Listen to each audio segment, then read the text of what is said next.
इस बालक ने जन्म लेते ही चारों ओर क्यों देखना शुरू कर दिया?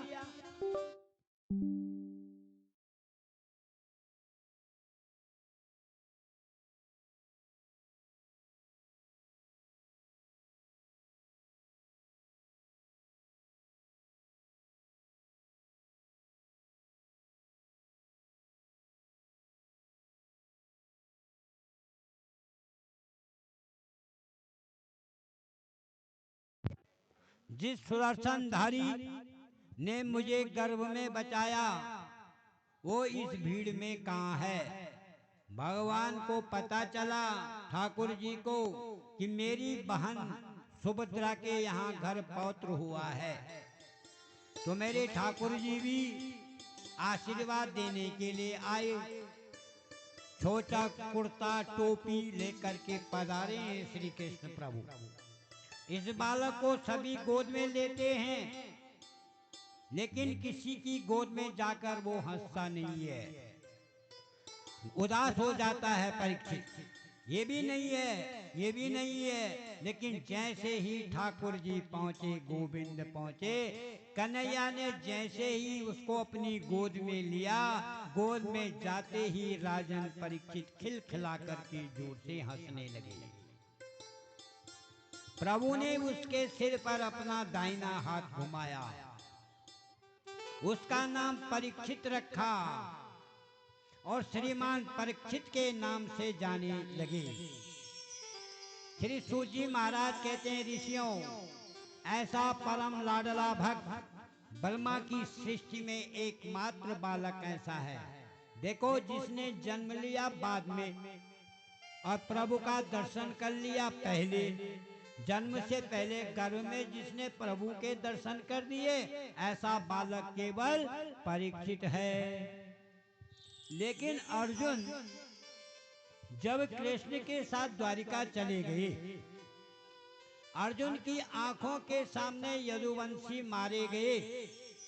अर्जुन रोते रोते रह गए, क्योंकि अपनी लीलाओं को संपन्न करके ठाकुर जी भी अपने धाम को चले गए। अर्जुन रोते हुए आया, उनके चेहरे का तेज नष्ट हो गया। अर्जुन का युधिष्ठिर से कहा, आओ, द्वारिका जाने के बाद तुम्हें कुछ याद नहीं रहेगा। कृष्ण को प्राप्त करने के बाद तुम सबको भूल जाते हो। बताओ कैसे हैं हमारे मामा जी, हमारी मामी देवकी कैसी है, दाऊ भैया कैसा है, मेरे प्राण वल्लभ कृष्ण कैसे अच्छे हैं ना? क्या बात है अर्जुन, तुम द्वारिका गए, महीनों बीत गए, तुम्हारा पौत्र बालक परीक्षित समझदार हो रहा है और तुम हो कि कुछ जवाब ही नहीं देते हो। तुम्हारे शरीर के तेज नष्ट कैसे हो गया? देखो अर्जुन, व्यक्ति के शरीर का तेज नष्ट होने के सज्जनों 3 कारण होते हैं।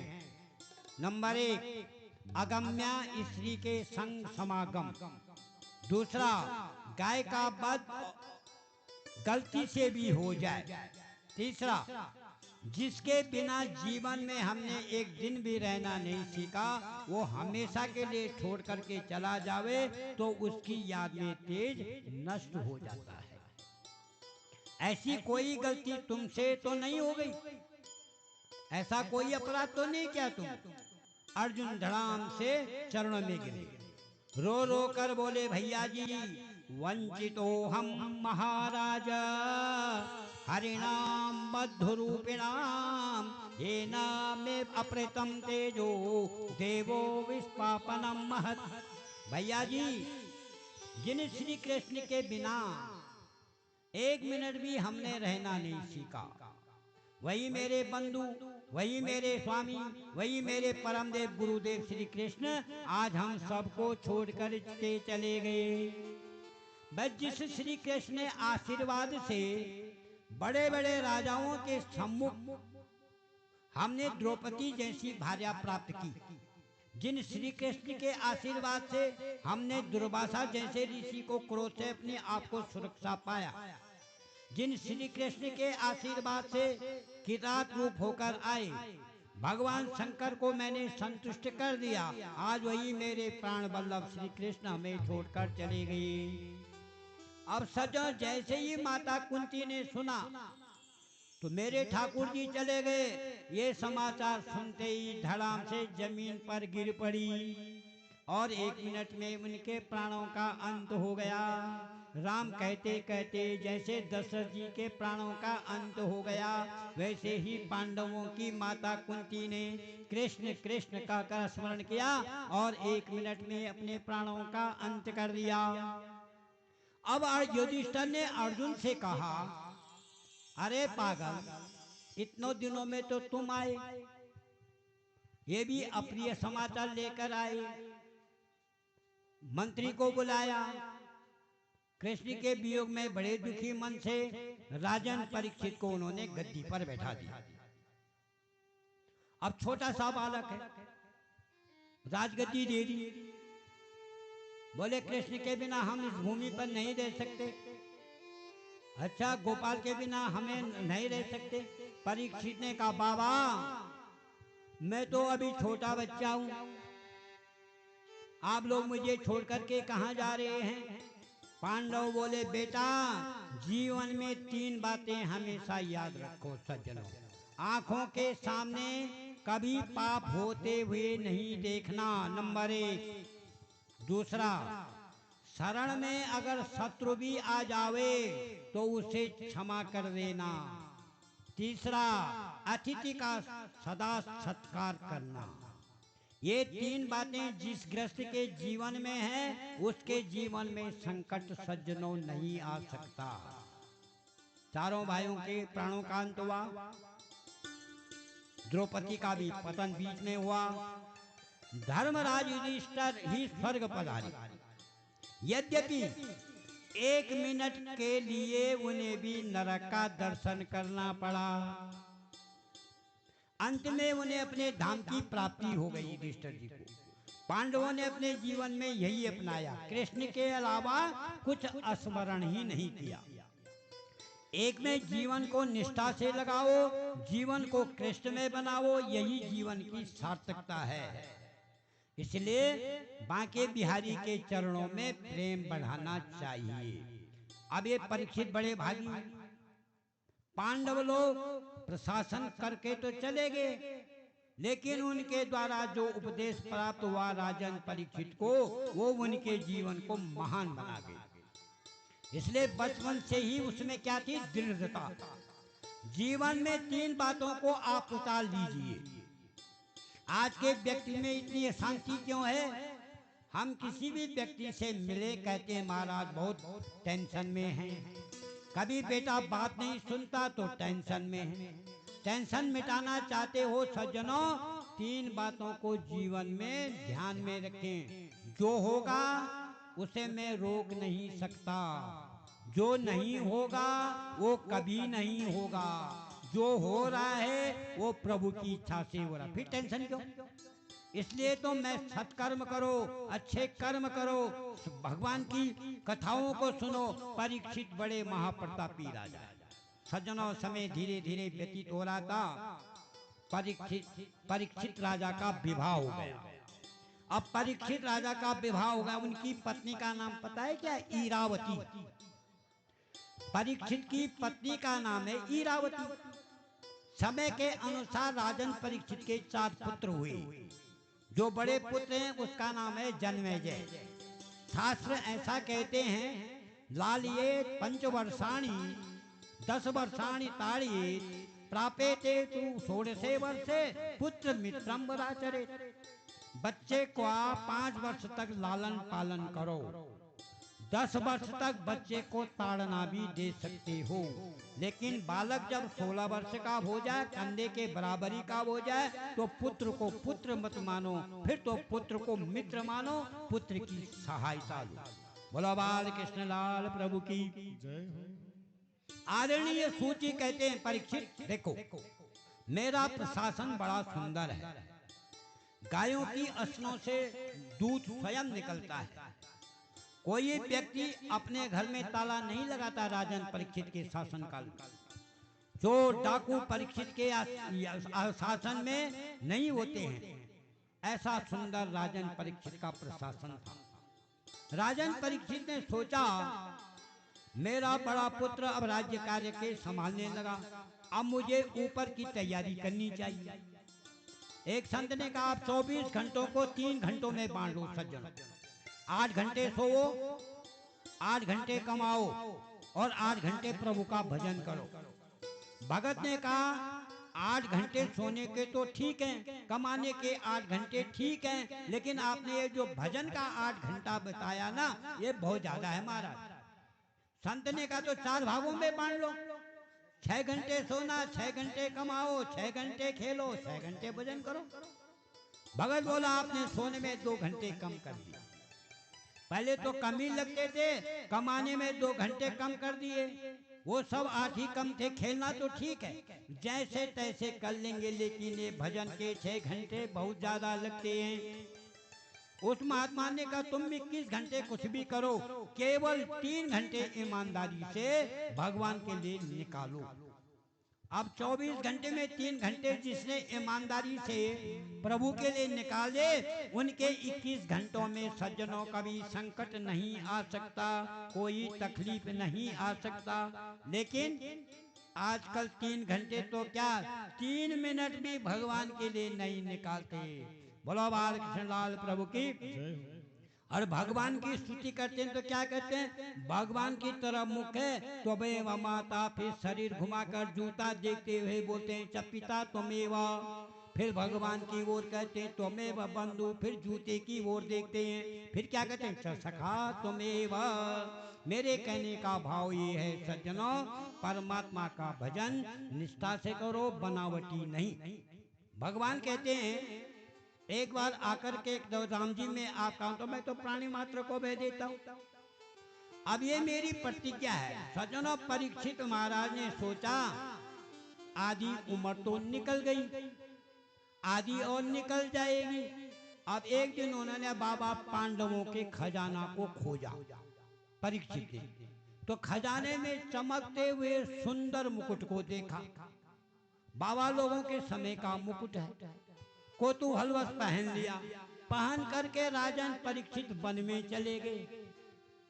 पुत्र अब राज्य कार्य संभालने लगा, इसलिए राजन परीक्षित ज्यादा समय सत्संग में निकालते थे। अब कई बार राजन परीक्षित भेष बदल बदल करके जाते थे। भेष बदल करके संतों के आश्रम में जाते थे, क्योंकि वहां ऐसे तो कोई सेवा करने नहीं देता। तो राजन परीक्षित झाड़ू लगाते थे, ग्वाला बन करके झाड़ू लगाते हैं। भारत के सम्राट हैं राजन परीक्षित। आज उन्होंने मुकुट को पहना और सुदूर जंगल में चले गए। जाकर के परीक्षित ने एक दृश्य देखा। एक पैर से एक बैल खड़ा है और बैल के सामने गाय माता खड़ी है। गाय माता बार बार रोने लगी, लेकिन बैल उसको समझाता रहा। मैं जरा स्पष्ट कर दूं, ये बैल कोई और नहीं, धर्म ही बैल है। सतयुग में धर्म के 4 पैर थे, सत्य, दान, दया और पवित्रता। ये चारों में शांति थी। सतयुग समाप्त हो गया, त्रेता युग आते आते 3 रह गए, द्वापर में 3 पैर चल गए, धर्म के रह गए 17। पृथ्वी रूपी गाय को धर्म रूपी बैल समझाता है। माता तुम क्यों रोती हो? तुम्हारा भाई तुम्हें छोड़कर चला गया या कोई मित्र चला गया? तुम तो साक्षात माता पृथ्वी हो। कृष्ण ने तुम्हारे ऊपर बड़ी सुंदर लीलाएं की करके प्रभु चल के उनकी याद में रोती हो। पृथ्वी रूपी गाय ने कहा, भगवान आप स्वयं धर्म हैं, और धर्म यदि उत्तरोत्तर बढ़ेगा तो पृथ्वी को उसमें प्रसन्नता होती है, क्योंकि हम पाप भी पृथ्वी पर करते हैं सज्जनों, पुण्य भी हम पृथ्वी में करते हैं। यह संसार धर्म का पालन नहीं करता, यह पापी कलयुग की कुदृष्टि का शिकार हो गया। अब इन दोनों की बातें राजन परीक्षित सुन रही थी। पास में आए, बोले आपके 3 पैर किसने काटे? मैं परीक्षित हूं। पांडवों का पौत्र हूँ और मेरे राज्य में ऐसा अनाधिकार कार्य किसने किया? आप साक्षात धर्म के स्वरूप हैं। आपके 3 पैर किसने काटे?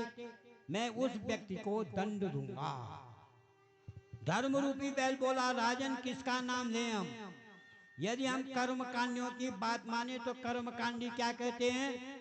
कर्म प्रधान बिसरति राखा, जो जैसे करे सो तस फल चाखा।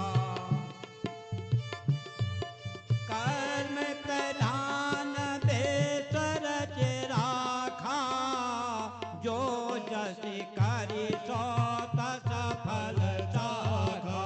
राम सिया राम जय जय राम, राम सिया राम जय जय राम। कोई न काऊ सुख दुख करदाता, निज कृत कर्म भोग सब लाता।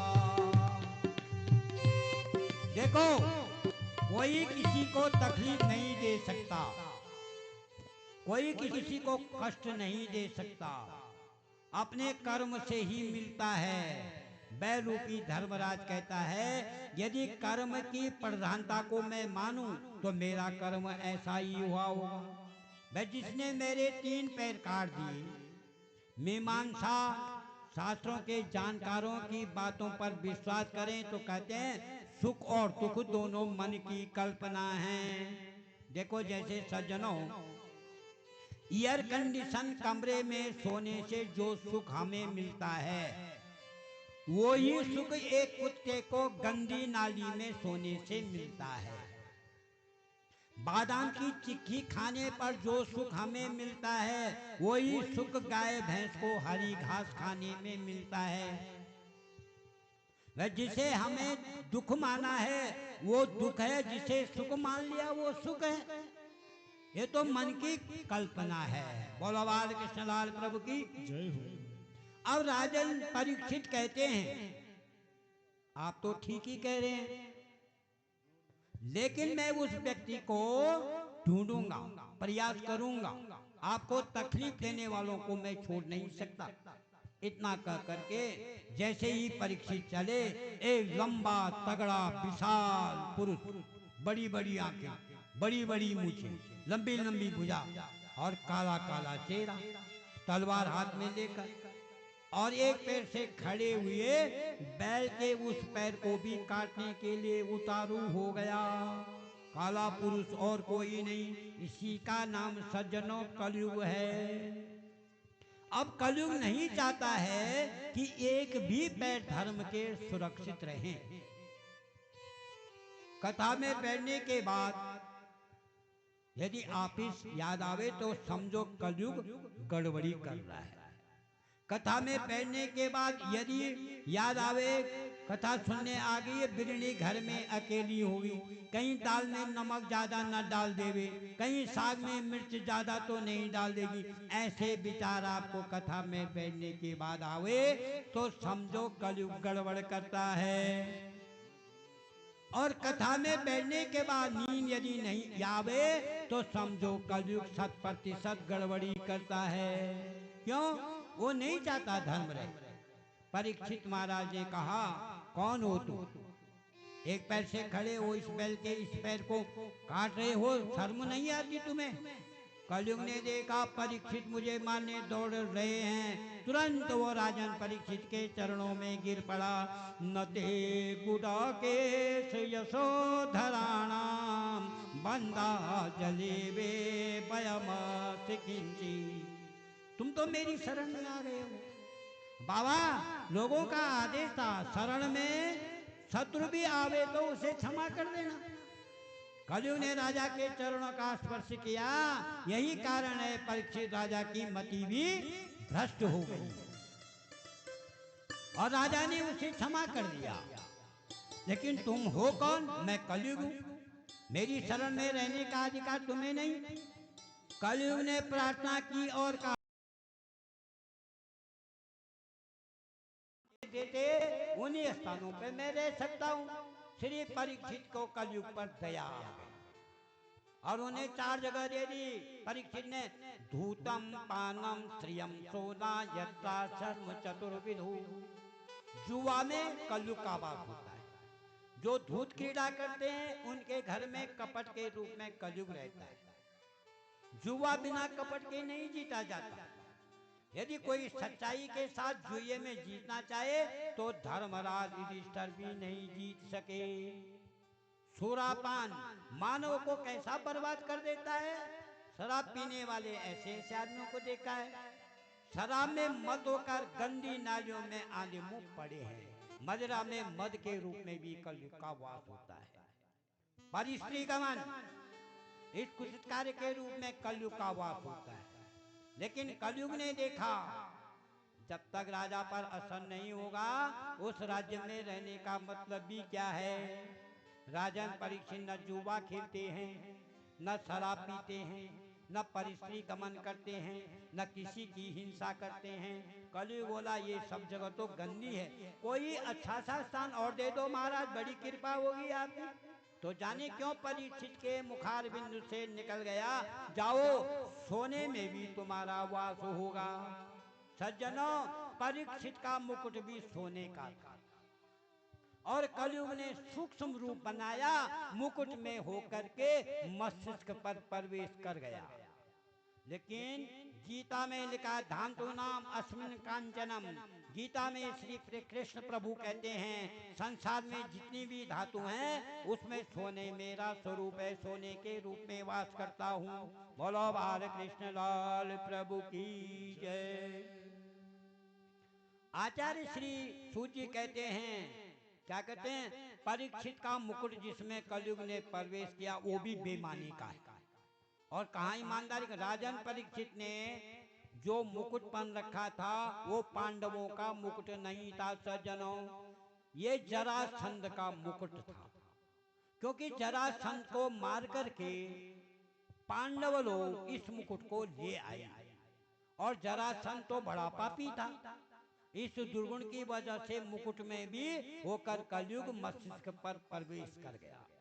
और वर्णन तो ऐसा भी आता है सज्जनों कि राजन परीक्षित तो ऐसे दयालु थे, ऐसे कृपालु थे कि भेष बदल बदल करके संतों के आश्रम में जाते थे।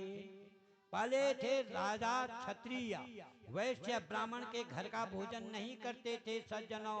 और यदि प्रसाद के रूप में उन्हें दिया जाता तो सोचते थे कि इसके बदले में इन्हें क्या दूं। आज कलयुग के प्रभाव से परीक्षित महाराज की बुद्धि विकृति हो गई। अब राजन परीक्षित सुदूर जंगल में जाते जाते परीक्षित एक ऋषि के आश्रम के यहाँ पहुंच गए। तेजस्वी संत सम्मिक ऋषि समाधि में बैठे थे। राजन परीक्षित को प्यास लगी, महात्मा जी जल पिलाओ। हम परीक्षित बोलते हैं अरे सुनते नहीं हो क्या, हमें भूख लगी है, कुछ खाने को दीजिए। लेकिन मन की वृत्तियां उस ऋषि की अंतर्मुखी हो गई। राजा परीक्षित ने चारों ओर देखा, एक मरा हुआ काला नाग पड़ा था। राजा ने उस मरे हुए सांप को लेकर ऋषि के गले में डाल दिया और चले गए। थोड़ी देर में श्रृंगी ऋषि वहां आए। समाधि में लीन पिता को देखा, मरा हुआ सर्प देखकर चले। ये धृष्टता किसने की मेरे पिताजी के साथ, किसने डाला ये मरा हुआ सांप मेरे पिताजी के गले में। छोटे छोटे ऋषि कुमारों ने कहा महाराज राजन परीक्षित आए थे, आपके पिता से भोजन की याचना कर रहे थे, इनसे कोई उत्तर नहीं मिला तो उन्होंने वो मरा हुआ सर्प आपके पिताजी के गले में डाला। उस ब्रह्मचारी तेज ऋषि का क्रोध भड़क उठा, तुरंत हाथ में गंगा जल लिया। जिस सर्प को परीक्षित ने मेरे पिता के गले में डाला है उसके पूर्वज जो तक्षक सर्प है आज के 7वें दिन परीक्षित को डस लेगा और उनकी अकाल मृत्यु हो जाएगी। उन्हें अपने आप में भारत का सम्राट होने का गर्व है। वाणी रूपी बाण को चला, लेकिन परीक्षित महाराज ने सायकाल महल में लौटकर मुकुट को जैसे उतार करके रखा और बोले मैंने क्या अपराध कर दिया, एक संत के गले में मैंने मरा हुआ सर्प डाल दिया। राजा के मन में बड़ी ग्लानि हुई। इधर समीक मुनि ने अपने गले में जब मरा हुआ सांप देखा, समाधि टूटे, तो सोचा कि ऋषि ने विनोद किया होगा, लेकिन अपने पुत्र को रोते हुए देखा। पुत्र ने कहा, पिताजी, राजन परीक्षित आपके गले में मरा हुआ सर्प डाल करके चले गए, तो क्या हुआ बेटा? बेटा समीक मुनि ने कहा, पिताजी, जो राजा हमारी रक्षा करते हैं बेटा, आपने उनका आदर क्यों नहीं किया? राजन परीक्षित के पास हम निर्जन वन में निर्भीक विचरण करते हैं, हमारी सुरक्षा रहती है। पिताजी, मैंने तो उनको सांप जो है शराब दे दिया। सिंह जी बोले, पिताजी, मैंने उन्हें दंड ऐसा दिया कि आज के बाद परीक्षित जीवन में दोबारा कभी गलती नहीं करे। समीक बोले, क्या किया बेटा तुमने? बोले, पिताजी, आज के 7वें दिन ना परीक्षित को तक्षक नाग सर्प डस देगा, उनकी अकाल मृत्यु हो जाएगी। इतना सुनते ही ऋषि के नेत्र सजल हो गए। अरे बेटे, ये तुमने क्या पाप कर दिया? इतने बड़े धर्मात्मा राजा को तुमने अकाल मृत्यु का साथ क्यों दिया? बोला, मैंने दे दिया। अब समीक मुनि ने अपने गौरव मुख नाम के शिष्य को बुलाया और कहा, बेटा, राजा परीक्षित के दरबार में तुरंत जाओ और उन्हें कहो कि मेरे नादान पुत्र ने जो तुम्हें शाप दिया है, आज से 7वें दिन तक्षक सर्प के डस जाने से तुम्हारी अकाल मृत्यु हो जाएगी। 7 दिन में अपनी मुक्ति का उपाय सोच लो। एक और राजन परीक्षित। अब गौरव मुख नाम के शिष्य ने जाकर तुरंत राजन परीक्षित को सूचना दे दी। राजन परीक्षित ने जब सुना कि 7वें दिन शरीर की मृत्यु हो जाएगी, 7वें दिन मैं मर जाऊंगा, तो वो शिष्य बोले, आपके ऋषि कुमार ने मुझे 7 दिन मरने का शाप देकर बिल्कुल अच्छा नहीं किया। क्यों? मेरे शरीर ने तो एक संत का अपराध किया है। मैं तो इस शरीर को 7 मिनट भी नहीं रखना चाहता। मृत्यु हो भी जाए तो कोई बात नहीं। वैसे मैं स्वयं कल आकर के ऋषि से क्षमा याचना करने वाला था, लेकिन ठाकुर जी की इच्छा। अब परीक्षित महाराज ने अपने मंत्री को सूचना दी कि भाई हमारे ज्येष्ठ पुत्र जन्मेजय को यहाँ बुलाओ और उसको राजगद्दी पर बैठने की व्यवस्था करिए, तैयारी करिए। सारी तैयारियां आनंद फानंद में हो। रानी ने कहा, हस्तिनापुर और इंद्रप्रस्थ दोनों नगरियां आज से सज क्यों रही? क्या बात है राजन? राजन परीक्षित अपनी पत्नी के पास आकर के बैठे और बोले, देखो, आज मैं तुम्हें दुनिया का सबसे बड़ा आश्चर्य सुनाना चाहता हूँ। ध्यान दीजिए। परीक्षित महाराज कहते हैं अपनी पत्नी से, मैं आज आपको दुनिया का वो आश्चर्य बताना चाहता हूँ जो आज तक तुमने किसी से सुना नहीं होगा। महारानी बोली, कैसा आश्चर्य? परीक्षित बोले, मैं अपनी छाती पर हाथ धर करके दावे के साथ कहता हूँ कि 7 दिन से पहले मेरी मृत्यु नहीं हो सकती और 7 दिन से पहले मैं मर नहीं सकता। मेरी मृत्यु नहीं हो सकती। आज ऐसा कहना, इससे बड़ा आश्चर्य दुनिया में कोई नहीं है। कोई कह सकता है मैं 7 दिन पहले नहीं मर सकता, यहाँ तो 7 सेकंड का भरोसा नहीं है, जीवन का क्या भरोसा। युधिष्ठिर जी महाराज के पास एक ब्राह्मण आया, बोला, महाराज, मुझे इस चीज की आवश्यकता है। युधिष्ठिर ने कह दिया, पंडित जी, आज मैं बहुत व्यस्त हूँ, कल आकर के ले जाइएगा। अब जमीन पर चल रहे। परीक्षित कहते हैं, लेकिन मैंने दावे से कहता हूं कि मैं 7 दिन से पहले नहीं मर सकता, क्योंकि संत का वचन कभी झूठा नहीं हो सकता। परीक्षित बड़े राज्याभिषेक करने के बाद तुरंत अपने घर का त्याग करके चले। अब लोग तीर्थ यात्रा में जाते हैं तो 25 जोड़े कपड़े ले जाते हैं बैग में डाल करके, लेकिन वहां तो कुछ नहीं। राजन परीक्षित कुछ नहीं ले गए। परीक्षित ने राज्य का त्याग किया, एक लोटा अपने साथ नहीं लिया, सर्वस्व छोड़ करके वन में चले और पतित पावनी गंगा के किनारे एक वृक्ष के नीचे जाकर के राजन परीक्षित बैठ गए। अब वहां समाधि में बैठ गए। 7वें दिन तो मुझे मरना ही है, चिंता काहे की। तो बड़े बड़े ऋषि पहुंचे परीक्षित को 7 दिन में तक्षक सर्प के डसने का साथ। अत्रि, वशिष्ठ, चमन, गौतम, देव, देवराज, दुर्वासा, भृगु, अंगिरा, वशिष्ठ, विश्वामित्र, सभी ऋषि, लेकिन कोई समाधान नहीं निकाल पाया। आप विचार के तकरीबन 25,000 संत परीक्षित के पास हैं। परीक्षित की सभा में ब्रह्मा के पुत्र हैं वशिष्ठ मुनि, वशिष्ठ मुनि के पुत्र हैं शक्ति, शक्ति के पुत्र हैं पाराशर, और पाराशर मुनि के पुत्र हैं वेदव्यास। और आपको जरा और स्पष्ट करूं, वशिष्ठ मुनि है सुखदेव जी के परबाबा लगते हैं, पाराशर मुनि सुखदेव के बाबा लगते हैं, व्यास जी के सुखदेव जी के पिताजी हैं। अब मार्कंडेय मुनि भी बैठे हैं, सबने निर्णय किया 7 दिन में परीक्षित को मोक्ष कैसे मिलेगा। पर जिनका मैं व्यर्थ की बातों में आप संतों का समय नष्ट नहीं करना चाहता, लेकिन मेरे कृष्ण के परम लाडले व्यास के परम वंदनीय पुत्र 16 वर्षीय आदरणीय सुखदेव जी महाराज कृष्ण की समाधि में बैठे थे। अब व्यास जी भागवत पढ़ने के बाद जो वन में चले गए, तुरंत उन सुखदेव जी की समाधि टूटी।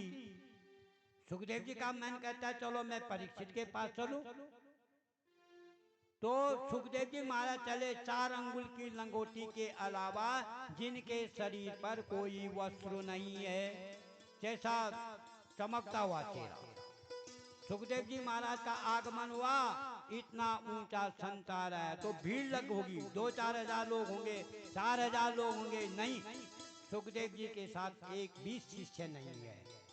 जब राजन परीक्षित गांव सुखदेव जी गांव से निकले तो बच्चे में उनके पीछे जरूर दौड़ने लगे, नंगा बाबा आया है, नंगा बाबा आया है। अब 16 वर्ष का सुखदेव जी राजन परीक्षित की सभा में जैसे ही पहुंचा तो परीक्षित की सभा में सुखदेव जी के पिताजी सुखदेव के बाबा पराशर बाबा और भी सब लंबी लंबी आयु वाली उम्र वाले महात्मा थे।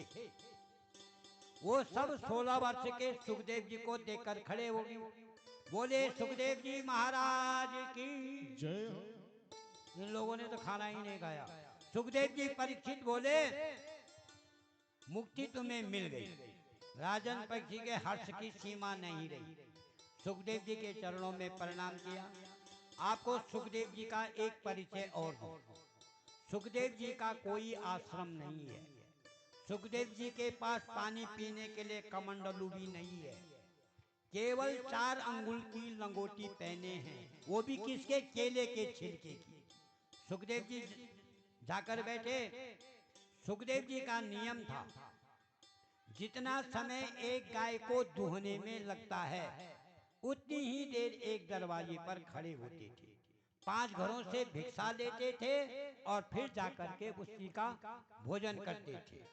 कहते थे माम भिक्षाम देहि। एक गाय को दूहने का समय 6 मिनट लगता है।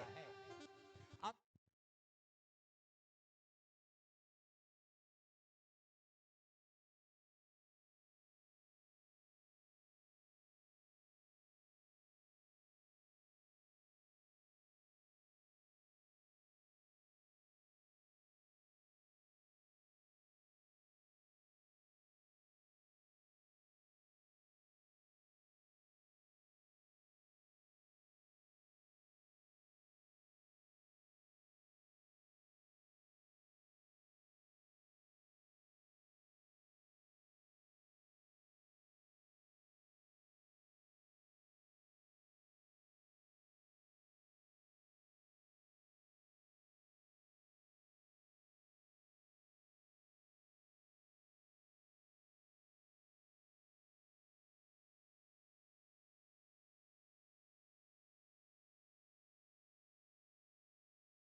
परीक्षित बोले मुझे परम आनंद मिला आपका पदार्पण होने से। मैं आपके एक ही प्रश्न करना चाहता हूँ, अतः पृच्छामि संसिद्धि योगी नाम परमं गुरुम पुरसेवं यथा कार्यम पुरसेवं यथा कार्यम ह्रियमाणासि सर्वदाः। जल्दी मरने वालों की मुक्ति कैसे होती है, क्या उपाय है? कितना संक्षिप्त प्रश्न है। जल्दी मरने वालों को क्या करना चाहिए? बस यही कृपा करके मुझे बताइए। परीक्षित चाहते तो यह भी कह सकते थे मेरी मृत्यु को टाल दीजिए, और सुखदेव जी टाल भी सकते थे, लेकिन ऐसा नहीं पूछा। परीक्षित ने एक ही संक्षिप्त प्रश्न किया, जल्दी मरने वाले को क्या करना चाहिए? सुखदेव जी इस बात को सुनकर बहुत गदगद हो गए। राजन, जल्दी मरने वालों को क्या करना चाहिए? ये प्रश्न जो तुमने किया है अपने लिए नहीं किया है। बोलो बाल कृष्ण लाल प्रभु की जय हो। 2 मिनट प्रभु नाम का कीर्तन। समय भी हो गया है, बड़े प्रेम से गाइए, ताली बजाइए।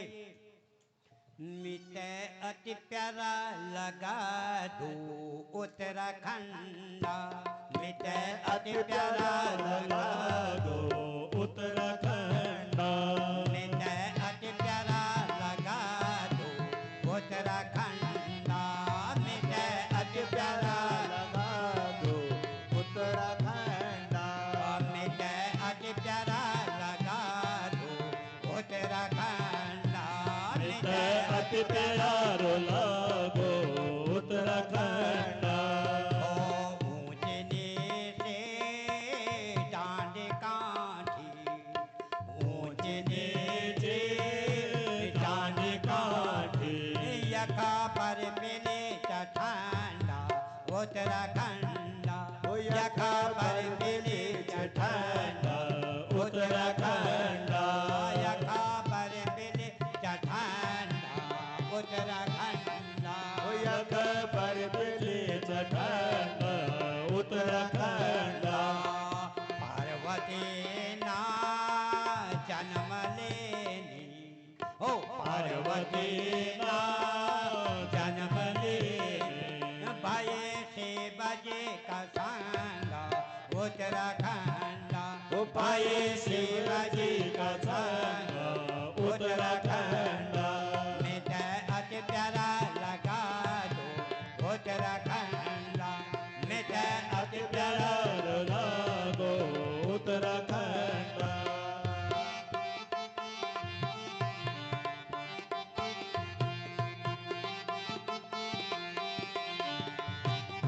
ठंडा।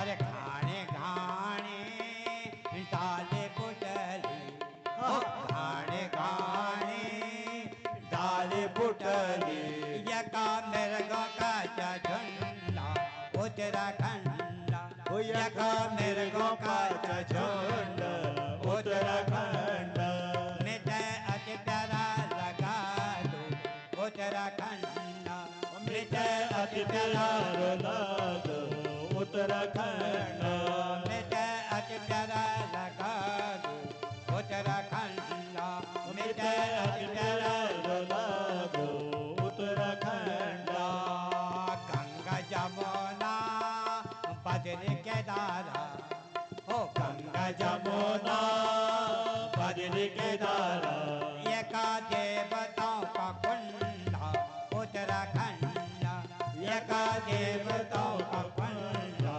उत्तराखंड, मिटे अति प्यारा लगा दो उत्तराखंड, मिटे अति प्यारा लागो उत्तराखंड, मिटे अति प्यारा लगा दो उत्तराखंड, मिटे अति प्यारो लागो उत्तराखंड, ऋषि मुनियों के तपोभूमि, ऋषि मुनियों की तपोभूमि, यका हरा भरो रंग उत्तराखंड, यका हरा भरो रंग उत्तराखंड, मिटे अति प्यारा लगा दो उत्तराखंड, मिटे अति प्यारा लागो उत्तराखंड, मिटे अति प्यारा लगा दो उत्तराखंड, मिटे अति प्यारा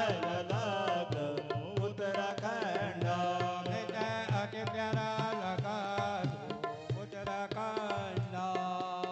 बोलो उत्तराखंड धाम की जय बांके बिहारी लाल की जय पितृ देवताओं की जय यज्ञ करता जजमानों की जय हो जनता जनार्दन की जय हो ब्राह्मण मंडली की जय हो यहाँ सिद्धेश्वर महादेव भगवान की जय हो यहाँ के कुलदेवी भगवती माता की जय हो यहाँ के सिद्ध बाबा की जय हो सबके अपने अपने देवताओं की जय हो बोलो नारायण भगवान की जय अब आरती होगी प्रसाद वितरण होगा प्रभु का नाम लेते लेते अपने घर की कल हम राम चरित्र मनाएंगे परसों हमारा कृष्ण चरित्र है कल रामचरित्र समय पे आए बोलो ठाकुर जी महाराज के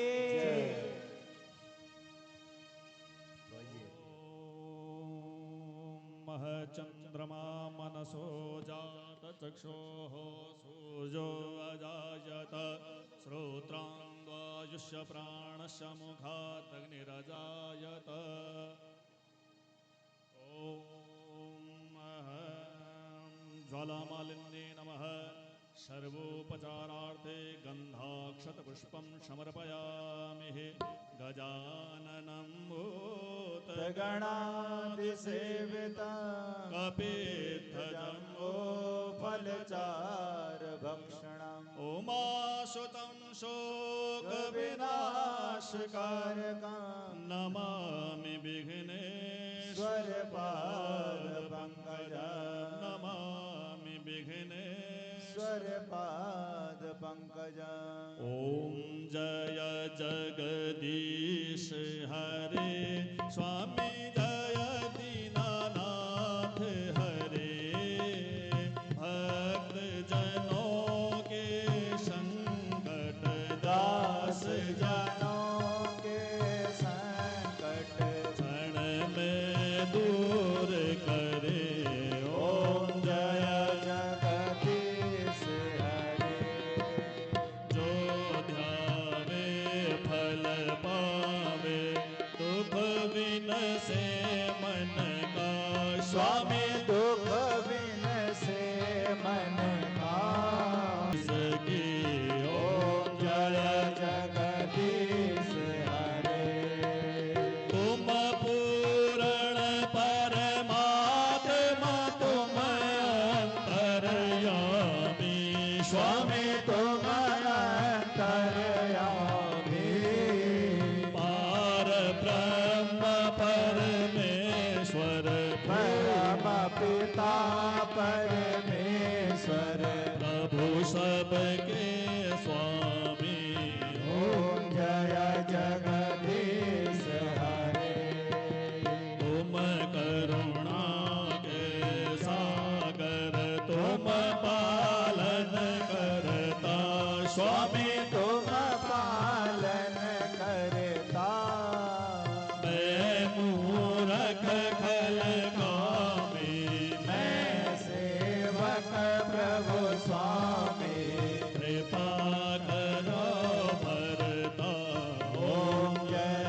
जगदीश हरे तुम हो एक अगोचर सबके प्राणपति स्वामी सबके प्राणपति किस विध मिला हूँ दयामय किस विध मिला हूँ दयामय तुमको मैं कुमति ओम जय जगदीश हरे दीन बंधु दुख हरता तुम रक्षक मेरे स्वामी तुम ठाकुर मेरे अपने हाथ उठाओ भय कर शरण लगाओ हार पड़ा मैं तेरे ओम जय जगदीश हरे विषय विकार मिटाओ पाप हरो देवा स्वामी कष्ट हरो देवा श्रद्धा भक्ति बढ़ाओ श्रद्धा प्रेम बढ़ाओ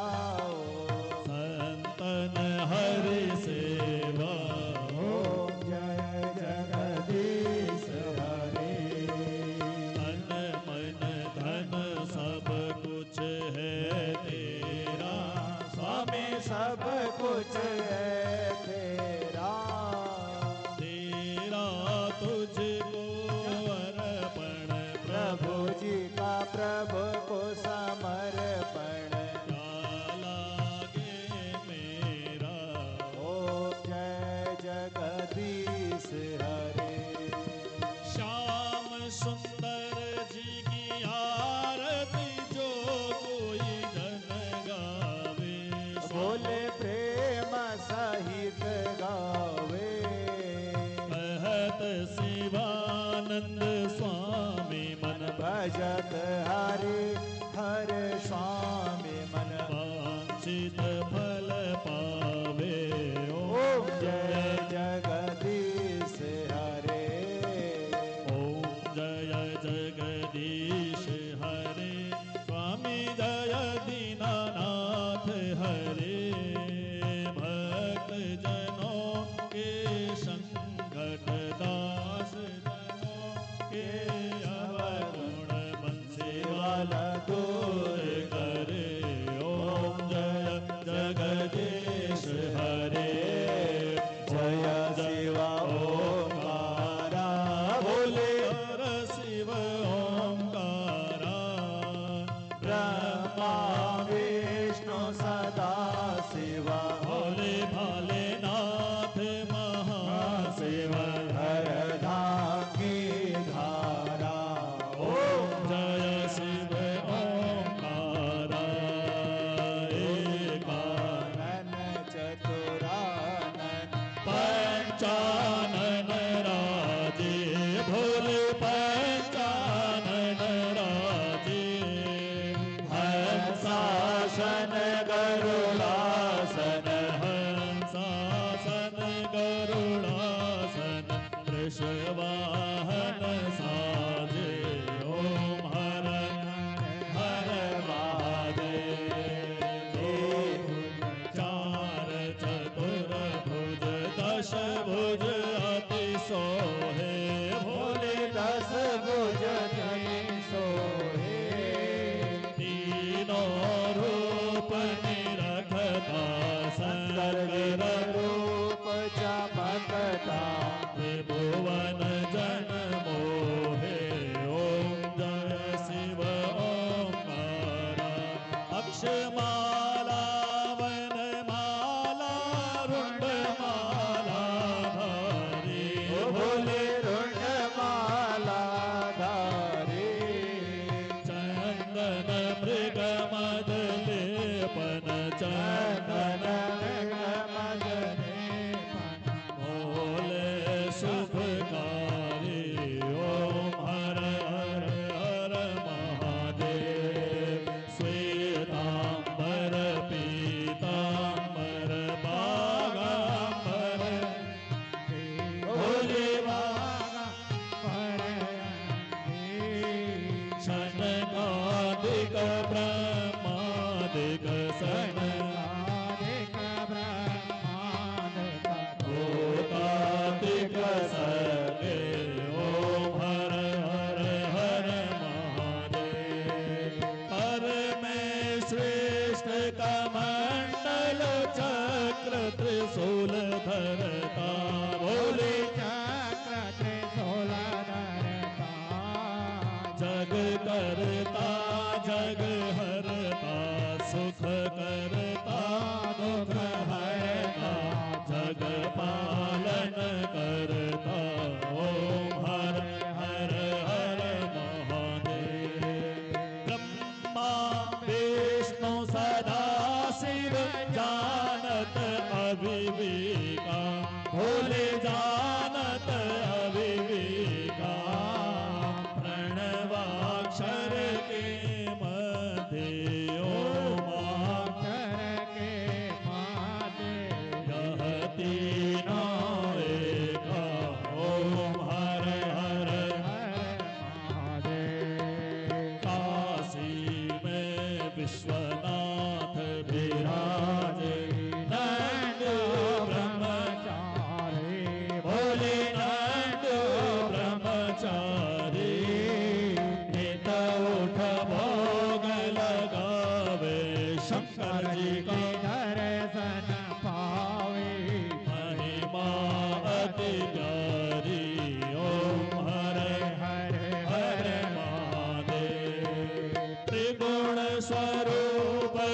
आरती जो कोई जन गावे भोले प्रेम सहित गावे कहत शिवानंद स्वामी मन भजत हरे हर स्वामी मन वांछित फल पावे ओम हर हर हर हर महादेव ओम जय शिव ओंकारा भोले हर शिव ओंकारा ब्रह्मा विष्णु सदाशिव भोले भोलेनाथ महाशिव हरे राम विहारा ओम हर हर हर महादेव ओम कर्पूर गौरम करुणावतारम संसार सारम भुजगेन्द्रहारम सदा वसन्तं हृदयारविन्दे भवं भवानी सहितं नमामि ॐ जयाम्बे गौरी मैया जय श्यामा गौरी तुमको निश दिन ध्यावत मैया जी को सदाए मनावत हरि ब्रह्मा शिव हरि ओम जय अम्बे गौरी मांग सिंदूर विराजत टीको मृग मद को मैया एक मृगमद को उज्ज्वल से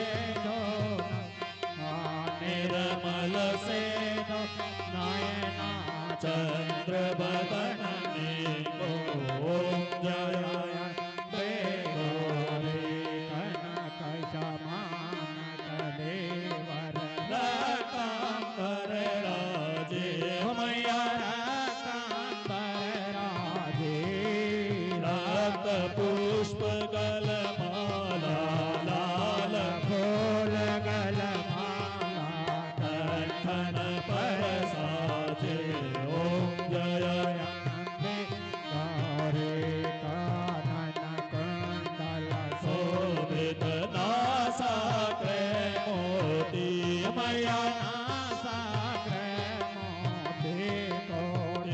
चंड दिवाकर कोटि कोटि सूर्य प्रभाकर राजत समज्योति ओम जय अम्बे गौरी हरि वाहन राजत खड़ग खपर धारी मैया खड़ग खपर धारे सुर नर मुनि जन सेवक सुर नर मुनि जन सेवक के दुख हारी ओम जय अम्बे गौरी शुंभ निशुंभ विदारे महिषासुर